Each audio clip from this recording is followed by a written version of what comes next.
Samahan niyo po ako sa aklat po ng mga gawa.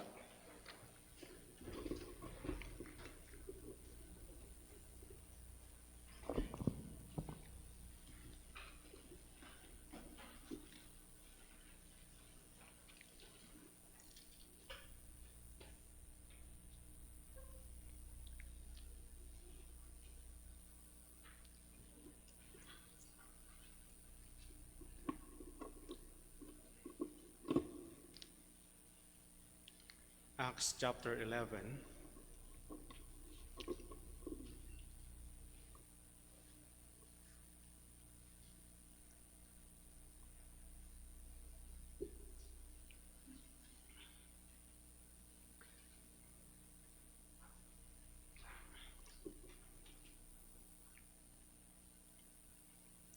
Acts 11 verse 19.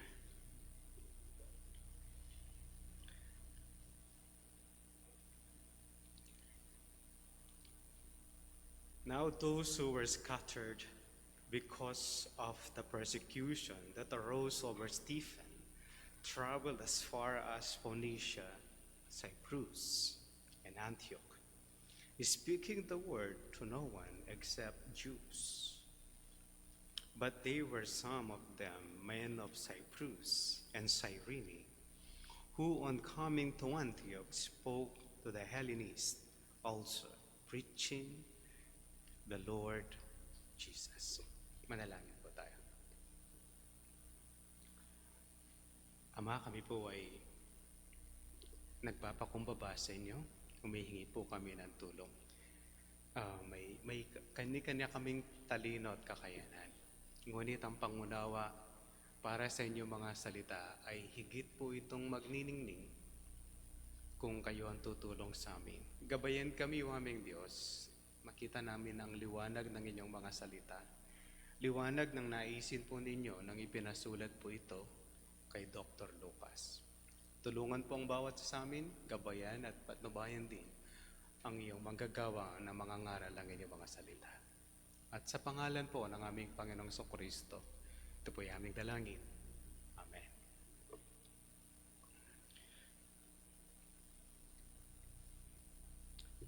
Ang isa sa pinakamahirap na ginagawa is magtayo ng isang simbahan. Sa panahon po natin, kapag kayo ay pumunta sa isang Bible school, merong kani-kanya silang pamamaraan how to do it. Ang pangkaraniwan na pasimula ng isang simbahan is meron kang feasibility study. Possible ba magkaroon ng simbahan sa lugar na yon? Meron bang mga tao na makakarinig ng inyong mga salita? May burden ba ako para sa lugar na yon? O simply gusto ko lang na maka-accomplish o magkaroon ng isang simbahan? Iba-iba po sila ng pananaw. Nabanggit ko na sa inyo na merong isang tao na nais niyang mag-mission sa mga Muslim. Yun po yung gusto niya. Yun po yung naisin niyang ginagawa. Sabi nga ng isang pastor sa akin, Bobot, mayroon akong lupa sa Mindanao. Malaki siya, sabi niya. Gusto ko mag-mission tayo. Di ko lang kung binibiro niya ako. Sabi niya, katapat natin yung mosque ng mga Muslim. Gusto mo ba? Sabi niya. Sabi ko, kung wala akong simbahan na dinadaluhan at hindi ako ang main pastor, siguro papayag ako sa iyo, sabi ko. Basta sa harap na yun ng mosque, okay lang, sabi ko. Merong mga imam na inaala po yung mga pastor na magturo sa kanilang church, sa kanilang mga mosque. Ang isa sa kanilang requirement lang naman is, pwede mong ituro si Jesus Christ, wag lang kayo magdala ng krus sa loob. Okay? Ayan yung kanilang agreement. Though ang purpose kasi ng pastor is magkaroon ng feeding program sa mosque mismo. Kaya merong mga gano'n mga kapatid, pero meron namang hindi ina-allow. No, lagi niyo po tatandaan to. Pag Muslim, ang kalaban na pinakamalaking kalaban ng Muslim ay yung pong merong rebulto. Kaya pag hindi ka Muslim, kaaway ka ng Muslim. Walang kaibigan sa Muslim. Nakalagay po yan sa kanilang libro, okay, doon sa kanilang Quran. Ang hindi nila kapanalig ay kalaban. Lagi po yun ang tingin ng Muslim. Hindi po kaibigan ng Muslim kahit kailan. Hindi kayo na kaibigan kahit kailan. Kasi sa mababait yung Muslim, kaaway ka pa rin niya. Lalo na kapag mayroong kang rebulto, the more na kalaban ka ng Muslim. Kaya kung napansin niyo yung ISIS, nung sumabog sila, ay nagsimula sila mangguloys. Una nilang tinira yung mga mayroong rebulto. Kaya pag sinabi natin going to a mission, iba-iba po yun. Kaya marami po silang ginagawang pamamaraan at sistema how to start. Ngayon pag-usapan po natin, the beginning of a Gentile church. The beginning of a Gentile church. Yung unang bahagi po niyan, that is in verse 19 to verse 21, the evangelization. The evangelization. That's 19 to 21. Ang 22 hanggang verse 26, the solidification. The solidification. Ang verse 27 hanggang verse 29, the mobilization. The mobilization.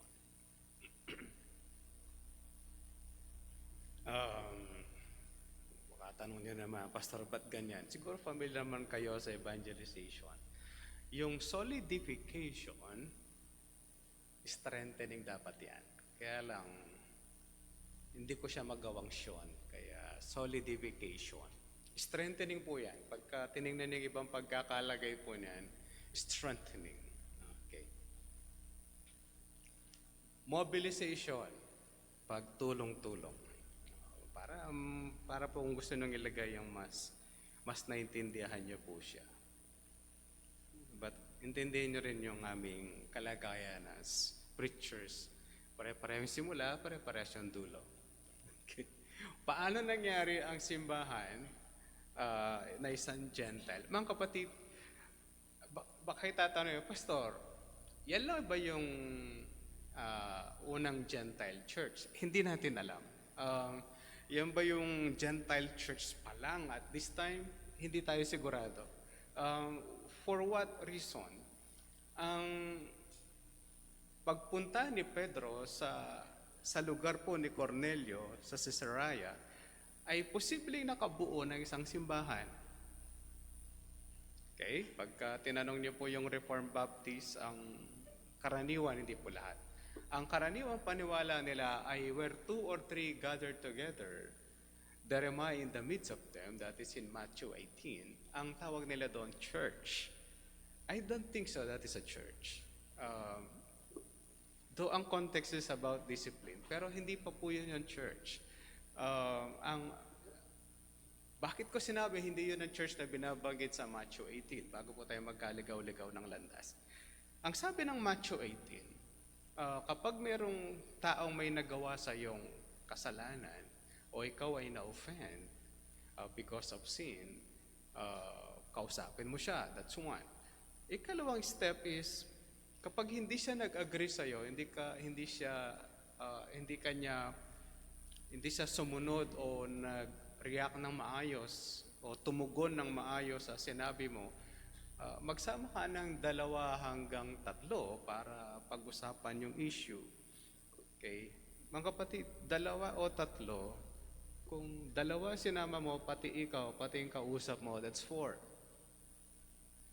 Pero hindi yun tinawag na church ng ating Panginoong Jesucristo. Kapag hindi siya tumalima dito, dun sa 2, pati ikaw, hindi siya tumalima sa inyong pagtutuwid sa kanyang kasalanan, tell it to the church.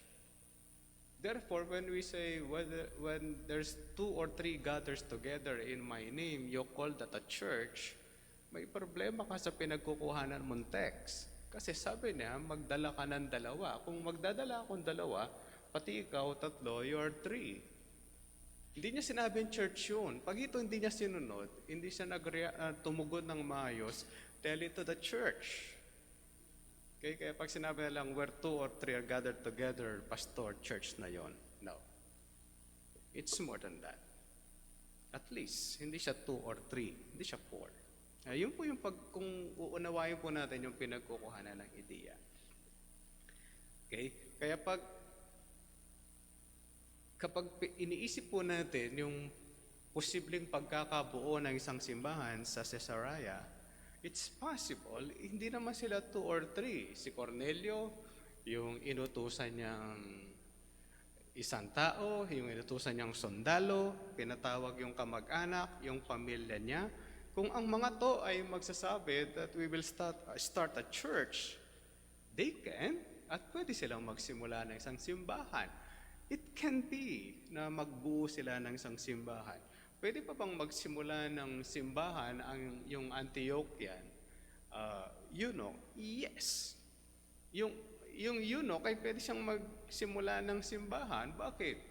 Una, treasurer yun. Ikalawa, dahil mataas ang kanyang posisyon, pwede nang ibahagi sa kanila and call his relatives at ibahagi sa kanila ang salita ng Diyos. Kung siya ay proselyte, malamang-lamang yung mga pamilya po nun o kamag-anakan niya ay may encourage niya sila na sumama sa kanyang paniwala.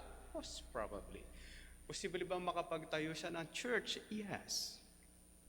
Dahil pinaniwalaan ng maraming Africans na ang simbahan na naitayo sa kanila ay hindi galing sa mga white o sa western.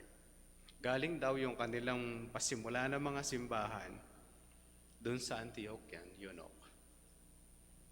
Actually, ang tinuturo nila ay si Philip. Si Felipe ang nagsimula ng mga simbahan sa Africa, doon sa Ethiopian eunuch. Yun po yung claim, o yun po yung sinasabi nila. Ito yung nagsimula, ito yung nagpasimula sa amin. Ngayon, pag pinag-uusapan na, Pastor, yung pinag-uusapan natin ngayon, yung bayungan ng church, ng Gentiles, hindi ko po alam at hindi po ako sigurado. Isa lang ang sigurado, ito yung unang nasulat na posibleng makakabuo o nakabuo ng simbahan. Malinaw? Para hindi po tayo, Pastor, yan ba yung nauna? I don't know. Ang isa lang ang malinaw, siya yung unang nakasulat. Okay? Siya po yung unang nalathala sa kasaysayan. Kung may kasaysayang nakasulat, yung mga Africans, sila yon. Kung may nakasulat, nakasaysayan, ang Caesarea, posible, but ito po yung unang nakalathala sa Biblia na Gentile church. Paano siya nagsimula? Ayon sa verse 19, now those who were scattered because of the persecution that arose over Stephen traveled as far as Phoenicia and Cyprus and Antioch. O, balik tayo sa kasaysayan. Mga kapatid, ang chapter 8, tapos magkakaroon tayo ng chapter 9, chapter 10, and chapter 11. Nagkaroon ng persecution sa chapter 8. Sino may gawa? si Saulo. Okay? Siya yung pasimuno sa kamatayan ni Stephen. At pagkatapos ng kamatayan ni Stephen, ay lalong lumala ang persecution sa lugar ng Jerusalem. Ano nangyari? Itong mga mananampalataya na nandoon ay nagsikalat except the disciples, the 12 disciples, the apostles. Sila yung mananatili dun sa lugar. Nung mangyari yon, si Philip, Antiochian eunuch, nagsiusap, na ibahaging mabuting balita. Tapos naibahagi ang salita ng Diyos sa Caesarea. Kasabay noon, mga kapatid, okay? Kasabay nito, ito rin yung mga pangyayari sa Joppa. Naikalat ang mabuting balita sa Joppa, kumalat ang mabuting balita sa Lida. Ito yung mga lugar na nabanggit ng Biblia ni Dr. Lucas na kumalat ang salita ng Diyos. Yun lang po yung written. Kaya yun lang po yung alam na nabanggit kasi nga specific, the disciple o the apostles ay pumunta doon o isang prominent leader ng Jerusalem ay pumunta. Yun po yung mga nakalathala. Kasabay nito, kasabay nung Ethiopian, kasabay po ng centurion, kasabay nito yung pagkalat ng mabuting balita sa Joppa. Itong ibang kumalat na mga mananampalataya, napunta naman sila sa Phoenicia at Cyprus.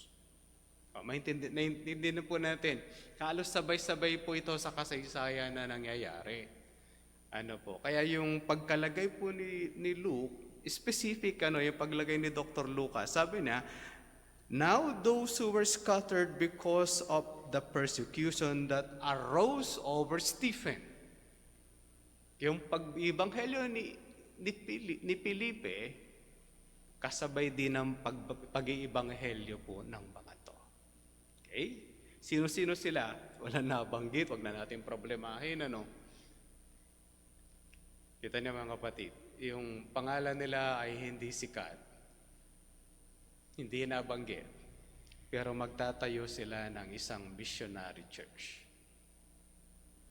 At magsisimula sila ng isang misyon. Mga kapatid, umaasa ako na may mapa kayo dyan sa likod ulit. Sabi ko, Pastor, yan naman yung mapa mo. Sana may mapa kayo dyan sa likod.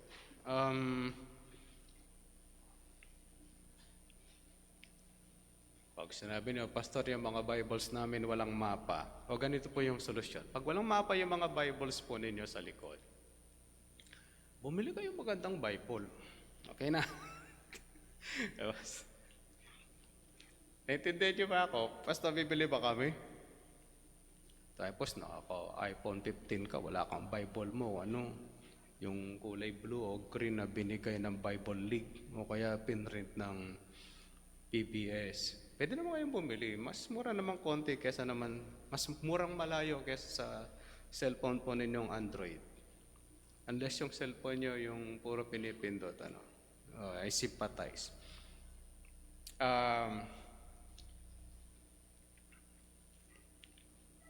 Yan na naman yung mapa, gugulo na naman tayo. Kung meron po, ang hirap pag mapa, Yung isang mapa na hinahanap po natin ay pwede niyo pong makita yung missionary work ni Apostol Pablo. May nakasulat. Karaniwan po may mapa po yun. The missionary work of Paul. Okay, tatlo yun. Tatlo po yung binabanggit. Yung first, second, and third. Yung isang mapa na pwede niyo pong tingnan ay yung Apostles' early ministry. Ayan, pag wala, sasakit ang ulo natin. Sige po. Yung isa, yung Phoenicia, kung wala po kayong mapa. Pero kung meron po kayong mapa na merong Galilee, kita niyo, may mapa kayo na merong, makikita niyo yung Israel, tapos may Galilee, sabi niya. Galilea, merong Samaria, tapos pababa ng pababa, Judea, tapos Idumea. Pag nandun po kayo sa mapa na yon, doon sa mismong taas lang mismo ng Galilee, sa bandang tabi ng Mediterranean Sea o tabi ng dagat, nandun po yung Phoenicia. Mga sikat na pangalan at lugar po dyan ay Tyre and Sidon o Sidon. Nakita niyo po yung Tyre and Sidon o Sidon, lugar po yan ng Phoenicia. Ibig sabihin yung mga mananampalataya na pinag-uusapan natin ay nakarating po sa lugar na yan. Kapag ikaw ay naglakad pa ng malayong malayo, okay, ilipat nyo yung mapa doon sa susunod na mapa na makikita po ninyo. Kapag meron po kayong mapang nakita yung ministry po ni Apostol Pablo, doon sa pinakababa ng mapa na yan, kung nakapatayo siya, makikita niyo po yung Egypt sa baba. Pagkatapos yung Palestine, sabi niya. Sa gilid po ng Egypt, bandang kaliwa, doon po mahahanap ang Cyrene. Okay? Sa tapat naman ng Egypt, pataas, doon niyo po makikita yung Cyprus. Merong island doon. sa Cyprus. Okay, doon po ang Cyprus. O, tapos pag nagbalsa kayo, di pala pwede. Kailangan nyo magbarko. Pag ikaw ay nagbarko, tapos mababasa nyo yung Syria, kita nyo yung Syria. Isa sa syudad ng Syria, ang pangalan ay Antioch. Okay, tandaan niyo po, Antioch, sa Tarlac kasi merong lugar, Atchok. Iba po yun. Baka mahanap nyo sa Tarlac. Okay, Syria. Tapos sa Syria, pag umangat ka sa Syria, sa tabing dagat, sa bandang kaliwa, makikita nyo ang Antioch. Tapos mababasa nyo rin yung isa pang lugar ay Tarsus. Kita nyo si Tarsus. Ayan po yung lugar ni Paul. Kaya maintindihan natin mamaya anong mga nangyari. Gusto ko lang familiar tayo ng konti. Nakikita po natin yung mapa. Sa Egypt, papunta sa left side ng Africa, kapag tinignan niyo po yung mapa, nandun po yung Cyrene. Sa Egypt ulit, kapag umangat kayong konti sa mapa, makikita niyo yung Cyprus. Okay, isang island yon. Okay, pag pumunta kayo sa bandang Israel, Palestine ang tawag nila, ng iba. Okay, pumunta kayo doon, tapos umangat kayo, mababasa niyo si Syria. Nasa Syria, okay, sa lugar din yan, ang Phoenicia. Pag umangat kayo ulit, naglakad kayo sa disyerto o kaya kayo ay nagbarko, pwede kayong makarating sa Antioquia. At yung Antioquia, okay, may portion po na meron pang dagat doon, pwede kayong makatawid papuntang Tarsus. Okay? Nakita nyo na po. Sana hindi po kayo naliligaw at baka makarating kayo ng 100 Islands. Gusto ko lang pong makita natin gaano kalalayo yung mga lugar ng mga to. At ang pagmimisyon hindi po siya ganon kadali. Okay, persecuted sila. Okay?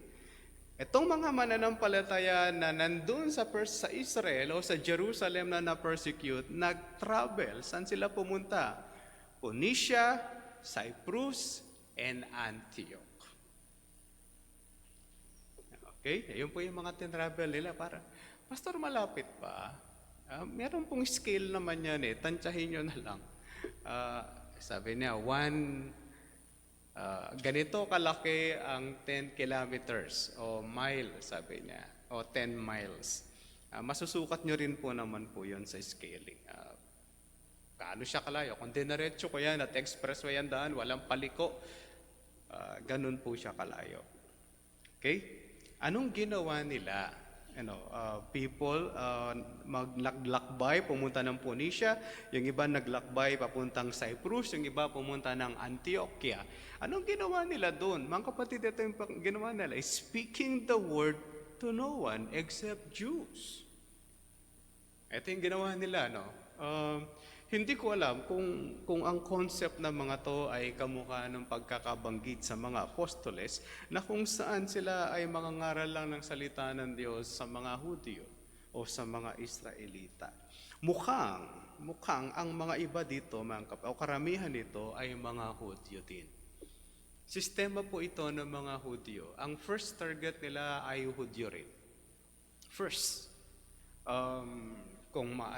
pag nakarating po tayo kay Apostol Pablo, kung paano po siya nagministeryo, ang una niyang target ay Hudyo.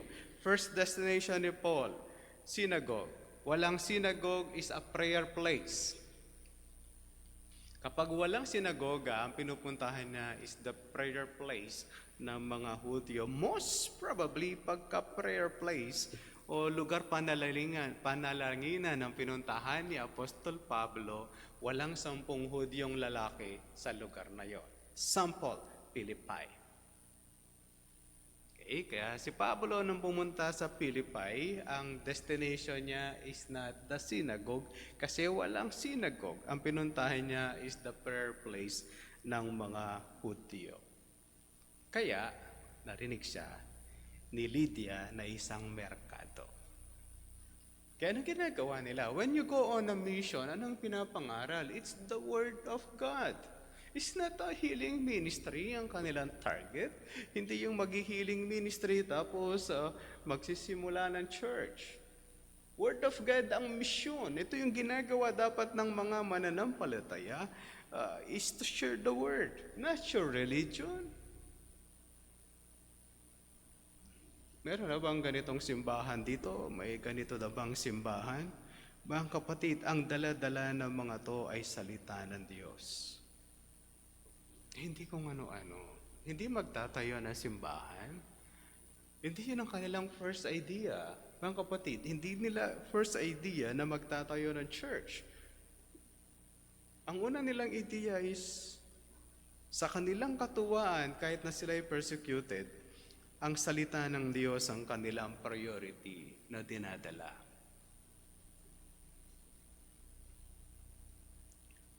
Paano pa yung nangyari? Sabi niya sa verse 20, "But there were some of them, men of Cyprus," yung mga nandun sa Cyprus, mga kapatid, di natin alam ko yung mga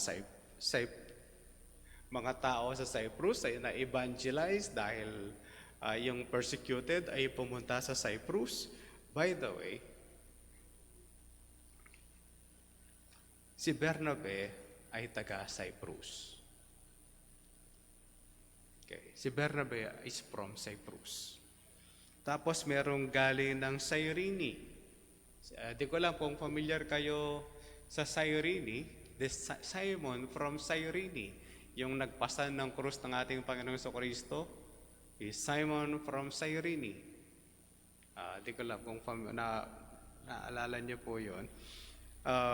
Kaya ko sinabi yung mapa kanina kasi makikita natin, from Cyprus, from Cyrene, pupunta sila, mga kapatid, sa Antioch para isabihin ang mabuting balita sa mga Hellenes. Mga Hudyo na po to, mga Greek-speaking people. Anong ginawa nila? Also preaching the Lord Jesus. Ang salita ng Diyos, ang Panginoong Jesucristo, ang kanilang priority sa pagbabahagi ng salita ng Diyos. Hindi kung saan-saan. Hindi kung ano-anong kanilang pinapangaral. Hindi po yung gagaling ka in Jesus' name. Who is Jesus Christ? Sino ang Panginoong Jesucristo? Anong ginawa ng ating Panginoong Jesucristo? Ito po yung kanilang message. Ito yung kanilang mensahe, hindi kung ano-ano. Hindi yung may church na ba dito? Magtatayo tayo ng church. We'll do a healing ministry. Ang kapatid, kung mapansin po ninyo, walang healing ministry dito. Pero maitatayo ang isang missionary church na Gentile church. Sabihin na, Pastor, may kanya-kanyang strategies. Yes, there is. But the message should be the Lord Jesus Christ. Anong ginawa niya? Hindi ito yung gagaling ka sa pangalan ni Jesus Christ o ni Jesus. And we claim it. Tapos, anong gospel?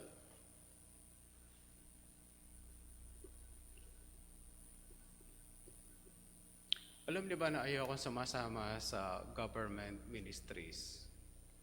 Hindi yung ministeryo ng gobyerno. Kapag nasa gobyerno yung ministry na gagawin, karaniwan di ako sumasama. May mga bias po kasi ako.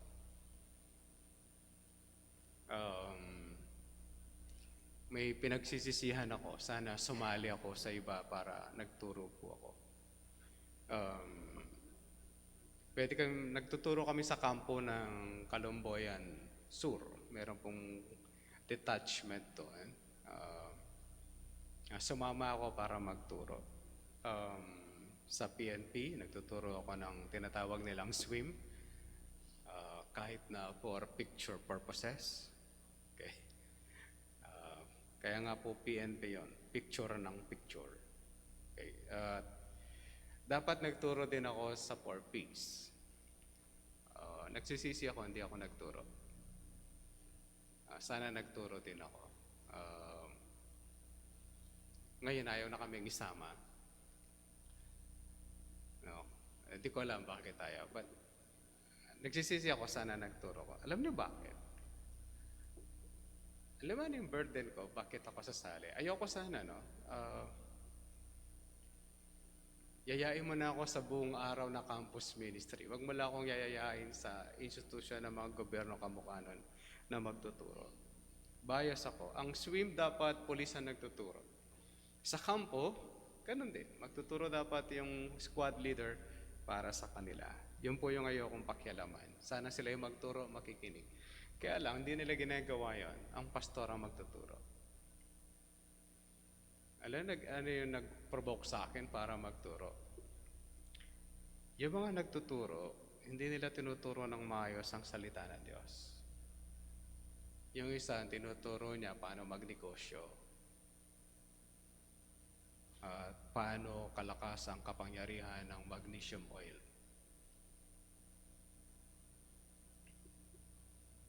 Yun po yung sa akin.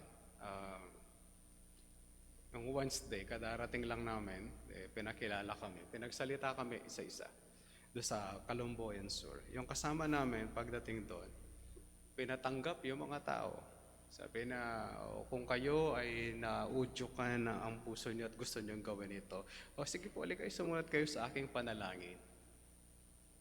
Sabi ko, nasan kaya kami rito? Natuwa naman ako nung pinagsalita ako. Si Pastor Bobot naman. Kailangan kong share yung gospel. Alam ba yung burden mo na kailangan i-share ang gospel ng maayos? Kaya kung may oportunidad tayo na may babahagi ang salita ng Diyos, ibabahagi si Jesus Christ, we have to do it. Okay, may oportunidad, then use them. Ayun po yung nag-move sa akin na ang hindi ko napasok for peace. Malungkot po ako doon, hindi ako nakapasok. How I wish I could teach sa for peace. Umattend ako ng seminar, tapos hindi ko tinuloy yung gagawin kasi ang daming papeles na kailangan. Magbibigay pa ako ng constitution ng church. Kailangan pipirma si Brother Roger doon sa MOA.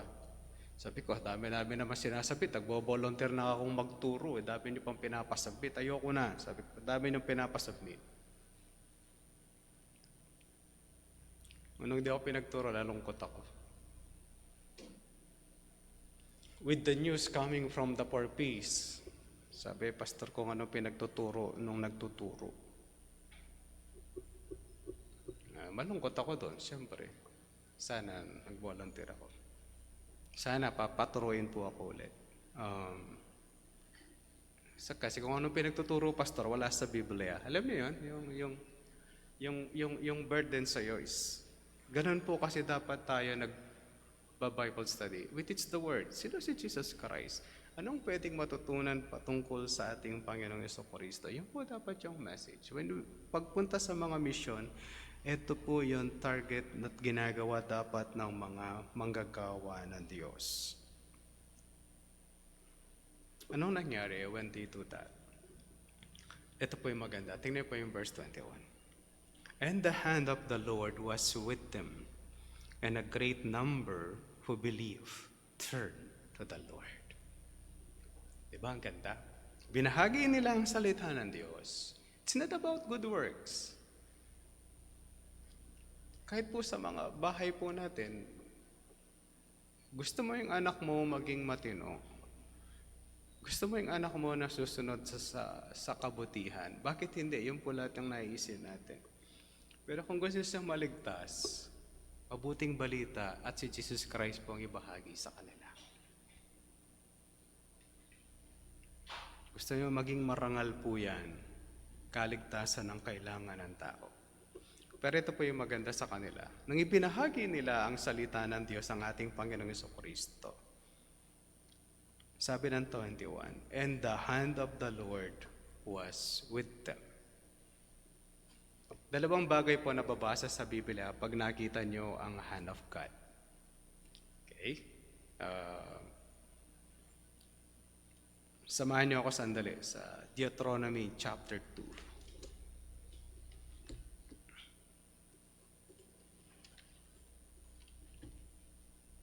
Deuteronomy chapter 2, verse 15.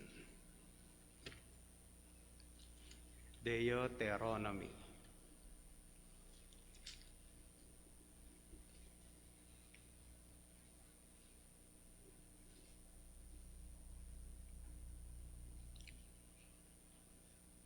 Ito po yung nakalagay sa chapter 2, verse 15. For indeed, the hand of the Lord was against them to destroy them from the camp until they had perished. Ito po yung isa sa dahilan o isang pakahulugan. Pag nakita niyo po yung sinabing the hand of the Lord, ibig sabihin po yan judgment. Kaya pag nabasa niyan, it is judgment. Doon sa Nehemiah, samahan niyo po ako sa Nehemiah. Chapter 2,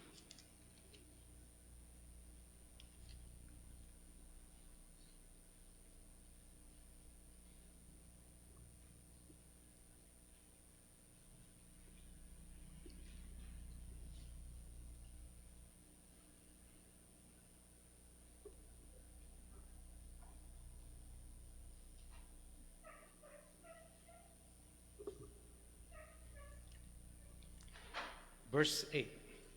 And a letter to Asaph, the keeper of the king's forest, that he may give me timber to make beams for the gates of the fortress of the temple, and for all walls, and for the walls of the wall of the city, and for the house that I shall occupy. And the king granted me what I asked, for the good hand of my God was upon me. Dalawang bagay po, ano? Kapag nakita ang hand of God, dalawa ang pwedeng meaning. Ayon sa konteksto. Yung isa, hand of God, it can be a judgment. O yung isa is a blessing.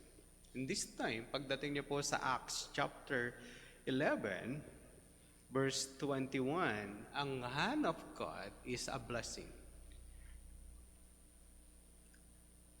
If we share the gospel ng maayos. Kaya lang, ang maririnig mo sa iba, pastor, merong full gospel. Ang church namin ay full gospel. Yan ang nakakatawa. Is it a full gospel or a half gospel? Pag tinanong mo sila, anong ibig sabihin ng full gospel? Ayon sa kanila, ang full gospel, ito po yung merong healing ministry. And that's wrong. Hindi po yan ang definition ng gospel. Ang gospel ay ang ating Panginoong Jesucristo ay namatay after 3 days and rose again. That's the gospel. Good news.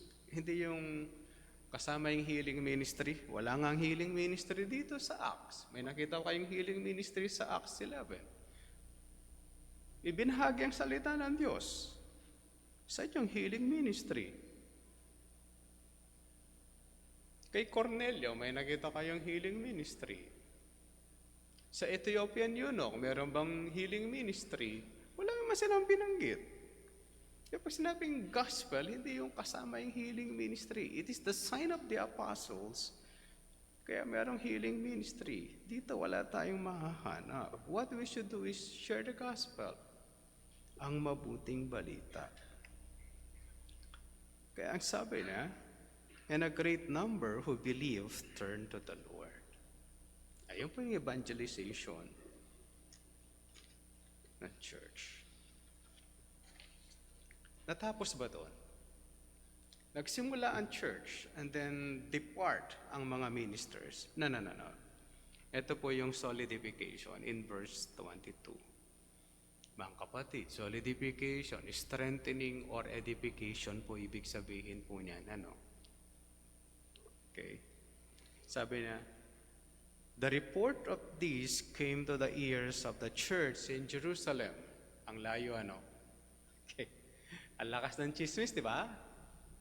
Pag tinignan niyo yung mapa niyan, mga kapatid, Antioch is too far, masyadong malayo yan para makarating ng Jerusalem Church. Baka sabi, pastor, madali lang. I-message mo lang eh. Wala naman nun eh.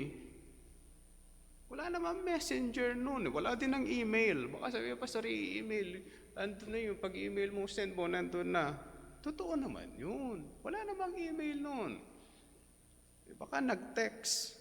Wala pa naman text noon, pero huwag kayong magtiwala lagi sa text. Meron akong tinext dito, ang nakarating sa kanya after a year. Sabi ko, wala pang baha dito. After a year, dumating sa kanya. Hindi naman sila binaha. Matagal-tagal bago dumating. Kaya minsan naglalagay ako ng date. Pagka masyado yung message ko kailangan ng immediate something, naglalagay ako ng date. Baka dumating siya after 7 days at alam niyo yun, huling-huli na yung message. Ikot pa yun. Pupunta pa ng Maynila, doon sa center ng satellite, ng signal, tas babalik. Ang meron lang noon is camel.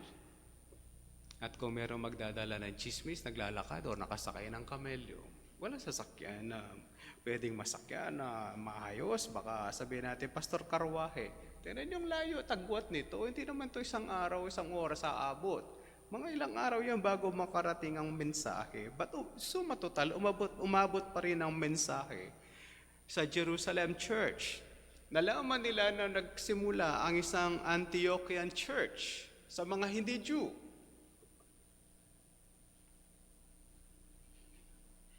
Anong ginawa ng mga mananampalataya sa Jerusalem? Anong ginawa ng Jerusalem Church? Pinadala si Bernabe sa Antioch. Why Bernabe? Bakit si Bernabe? Bakit si Barnabas? Dahil si Barnabas ay taga Cyprus. Kaya siya po yung pinadala. Siya ay malimit na nasa Jerusalem, pero ang pinanggalingan talaga niyan ay Cyprus. Sabi na sa verse 23, when he came and saw the grace of God, tuwan-tuwa, mayroong mga mananampalataya. He was glad and exhorted them all to remain faithful to the Lord with steadfast purpose. Anong ginawa ni Bernabe? Tinuruan niya sila na sila yung maging tapat sa Panginoon. Pag sinabi natin strengthening a church or edification of the church, mga kapatid, para sila ay maging matatag o mas solidify, is you teach them how to grow in the faith. Hindi pwedeng, alam niyo, hindi to pwedeng evangelization lagi o pag-ibanghelyo lagi ang meron every Sunday. Kaya ang mga mananampalataya, hindi rin tayo mag-grow if we simply listen on Sunday. Wala tayong ginagawa, di tayo nag-aaral ng ibang mga bagay para sa ating pananampalataya. Kaya nga na-invent ng iba't ibang mga groups eh. Dati wala naman. Merong ladies group, men's group, flock. Ginawa yun to help each other, to grow in the faith.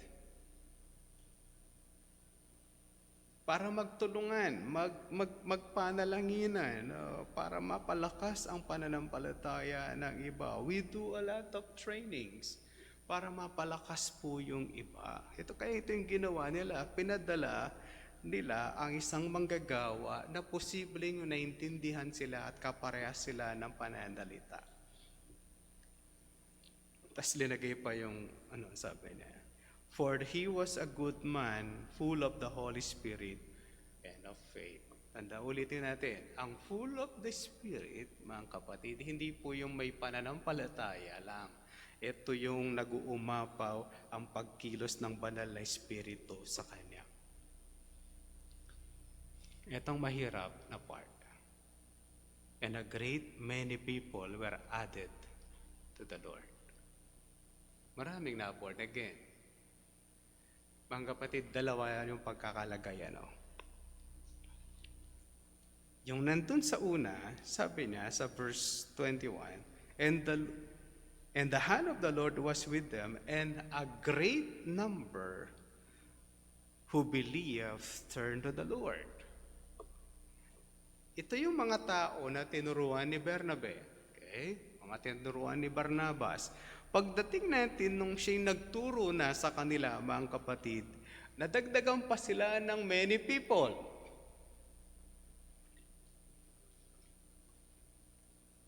Kaya habang ini-strengthen po yung church, lalo silang nadagdagan.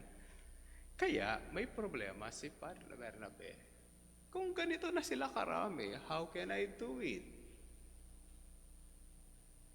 Kaya ang ginawa niya, mga kapatid, in verse 25, so Barnabas went to Tarsus to look for Saul. Bakit si Paul? O bakit si Saul? Mga kapatid, kilala ni Bernabe si Saul na matapang na magbabahagi ng salita ng Diyos at mayroon tong karanasan para gawin yon. Isa pa, sa persecution na dinanas sa Jerusalem, sa Caesarea ni Paul, pinadala si Saul doon sa lugar niya mismo, sa Tarsus. At least safe siya ng konti. Bakit? Bayan niya yun eh. Hindi siya basta gagalawin doon ng iba na nagpe-persecute sa kanya. Lugar niya yun, teritoryo niya yun. Hindi pwedeng gagalawin basta yan, hindi basta-basta sasaktan si Pablo. Kaya nandun siya sa Tarsus. Kaya si Bernabe, alam niya saan hahanapin. Saan hahanapin si Saul? Tarsus. For what purpose? A great number believe and turn to the Lord, and many people added. Mga kapatid, masyado nang marami ito para one person to do. Kaya na nangyari, kinuha niya o tinawagan, pinuntahan niya si Saul. Verse 26, and when he had found him, he brought him to Antioch. Gaano sila katagal sa Antioquia? For a whole year, they met with the church. Oops, nakabuo na sila ng church. Siguro malaki na yung church, ano? Okay. A great number and many were added. Ang malaking church. At 1 taon sila nagturo sa lugar na yon, mga kapatid. Di natin alam. Pastor, every Sunday? I do not know. Sa basta't ang pagkakalagay nito, meron church na nabuo and taught a great many people. By the way, before I move on, ang lugar ng Antioquia ay isa sa pangatlo na syudad ng mga sakop ng Rome. Okay? Yan po yung pangatlo yan sa mayayamang lugar. Mayaman siya, mayaman din siya sa paganism. At dito sila tinawag na Christians. And in Antioch, the disciples were first called Christians. Yung pagtawag, mga kapatid, ay hindi yan tinawag as in, they are believer of Jesus Christ, kaya tawagin natin silang Christians. Hindi rin nila tinawag ang sarili nila na Christians. Hindi po sila, hindi itong mga mananampalataya o believers in the Lord ng ating Panginoong Jesucristo ang tumawag sa kanila na sarili nila na Christians. Hindi po yan. Ang tumawag sa kanila na Christians ay yung ibang tao. Yan po yung panunuya nila sa kanila. Christians. Parang sa Pangasinan, kapag tinawag kang Panggalatok, iniinsulto ka. Huwag kayong papayag na Panggalatok ang tawag sa inyo. Kapag linagay nyo sa inyong resume, huwag niyo pong ilalagay, sabi niya, language, Panggalatok. Iniinsulto mo sarili mo doon. Kahit saan kayo magtanong ng mga matatanda, hindi tinatawag ang taga-Pangasinan ng Panggalatok. Pang-iinsulto yun. Tandaan niyo pa, baka hindi niyo pa alam. Ang Kapampangan, huwag mo tinatawag Mekeni. Hindi naman namin salita yon. Ang Mekeni, salika, sabi niya. Pag niloloko ka nila, Mekeni ka, no? Sabi niya. Pang-iinsulto yun. Okay. Pampango ang Kapampangan. No? Ang Pangasinense ang salita rito sa Pangasinan. Hindi Panggalatok. Kapag tawag kang Panggalatok, sapakin mo. Hindi pa. Pang-iinsulto po yun. Naintindihan niyo ba? Okay? Sinabi po kasi ng matanda sa akin yan, isang mananampalataya. Sabi na, Pastor, mag-ingat ka. Pag nandun ka sa Pangasinan, huwag mo silang tatawagin Panggalatok. Pangiinsulto yon. Ang tawag sa amin, Pangasinense. Intindihan niyo po, pag sinabing language, Pangasinense. Kasi meron ako nakita mga resume nakalagay.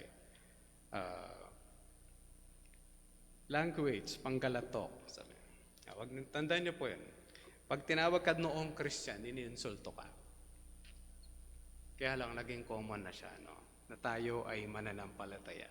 At pinaganda na yan.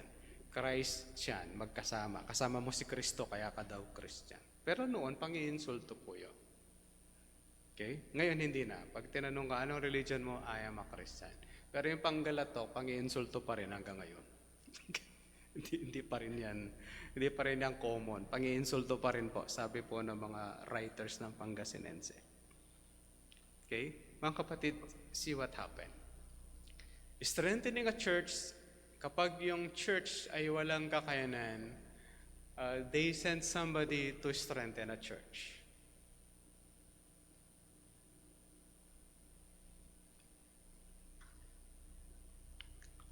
Pastor, nangyayari pa rin ba ang bagay na yan? Alam niyo ba na parte kayo sa paggawa niya? Pastor, paano na-strengthen ng mga church? Nung pinapunta ako dito, strengthening po yung purpose.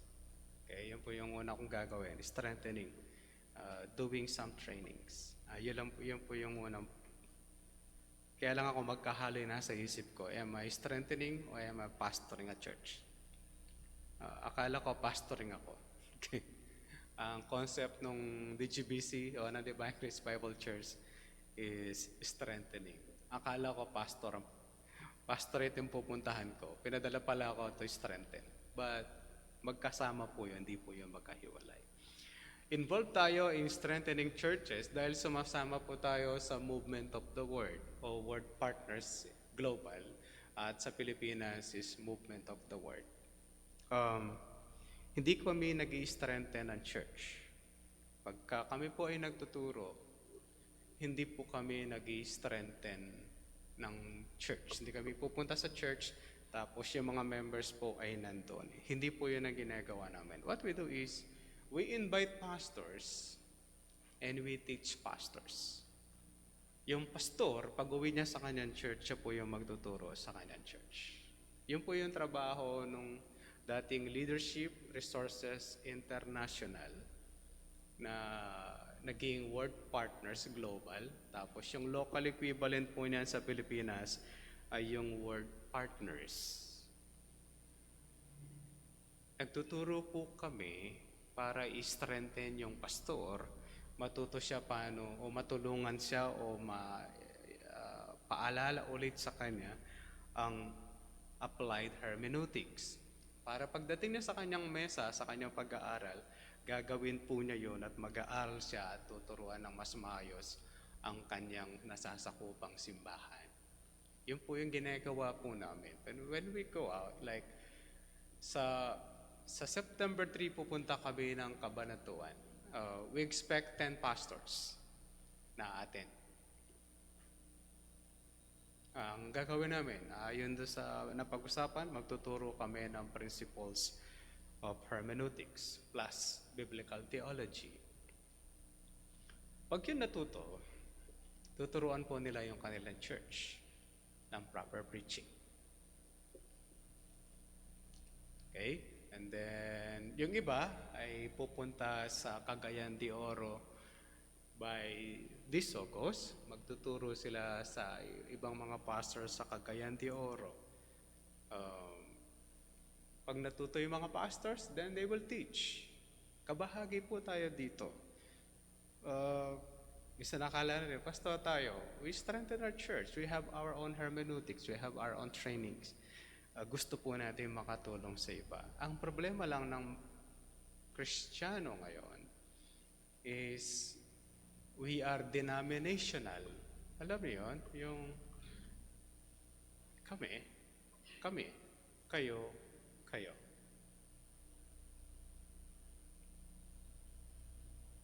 Ganito kalaki ang aming church. Kayo, wala kaming paki sa inyo. Mga kapatid, totoo, merong mga churches na hindi tayo kaparehas ng paniwala. Karamihan. Pero sino magsasabi sa kanila? Sino magtuturo sa kanila if we will not go out and teach them? Pastor Bible School, bias po yun. Pag pumunta ka sa Bible School, kung ano ang doktrina ng Bible School, yun po yung ituturo sa'yo.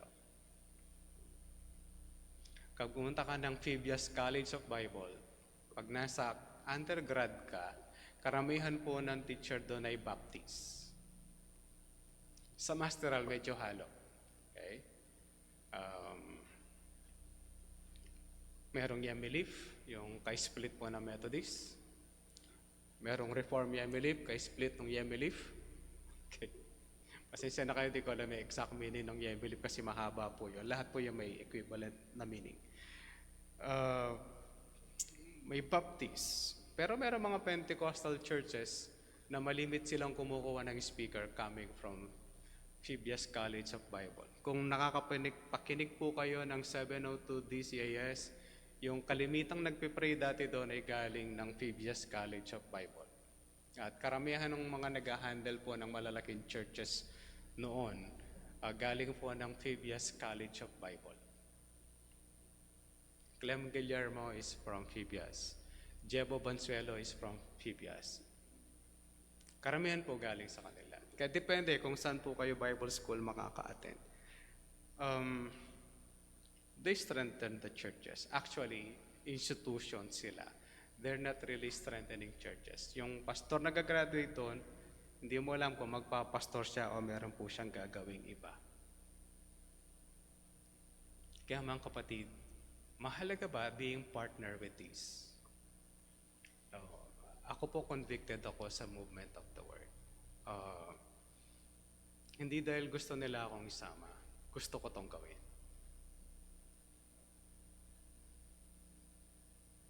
Kaya kapag meron kang pinag-uusapan, magte-testimony about movement of the word, ako yung pinagpapagsalita. Pakinggan natin ang testimony ni Pastor Babot. I have my strong conviction of doing these things, strengthening other churches. Alam niyo bakit? Kung ang mga to ay mananampalataya, hindi ba dapat tinutulungan din sila? Pastor, walang balik sa atin. Ayan na po tayo eh. Are we a business? Or are we a ministry? Nung ibinahagi ang salita ng Diyos sa'yo, libre yon. Nung merong nag-disciple sa'yo, libre yon. Nung tinuruan ka nung nagdi-disciple sa'yo, libre yun. Ngayon gusto niyo may babalik pagka binahagi natin ang salita ng Diyos. Sinisingil ka ba ng Diyos sa pagliligtas sa iyo? Sinisingil ka ba ng Diyos para sa iyong growth and maturity? It's a ministry. Let's help it. Alam niyo yun? Alam niyo yung fear namin? Paano pag namatay yung president? Will it continue? Sabi ko doon sa treasurer, baka ikaw ang nakasunod na magpe-president. Sabi na, parang hindi ko kayang gawin. Nakalib pa naman yung aming vice president. Nagagawa doon. Kaya mga kapatid, as for me, whether there is a movement of the word or word partners global na tutulong o wala, para sa akin, I will do it.